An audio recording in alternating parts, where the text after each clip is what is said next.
अस्सलामुअलैकुम दोस्तों, आज की इस वीडियो में मैं आपको बताऊंगा कि यू पैसा ऐप के ज़रिए मोबाइल पैकेजेस कैसे एक्टिवेट करते हैं। मेरा नाम है आशिक अली और आप देख रहे हैं टच विद आशिक उर्दू। सबसे पहले यू पैसा ऐप ओपन करें और अपने अकाउंट में लॉगिन करें। होम स्क्रीन पर लोड एंड पैकेजेस पर टैप करें, देन पैकेजेस पर टैप करें।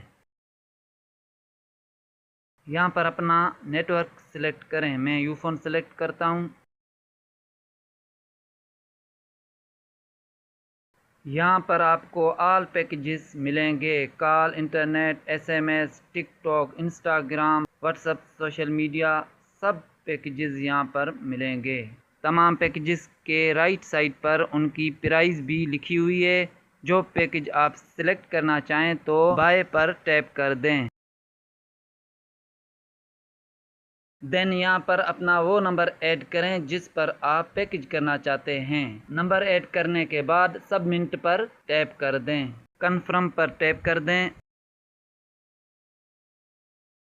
तो इस तरह अगर आपके यू पैसा अकाउंट में बैलेंस मौजूद होगा तो पैकेज चंद सेकंड में एक्टिवेट हो जाएगा। Thanks for watching video. अगर वीडियो पसंद आए तो वीडियो को लाइक करें, चैनल को सब्सक्राइब करें, अच्छे कमेंट दें। शुक्रिया। अल्लाह हाफिज़।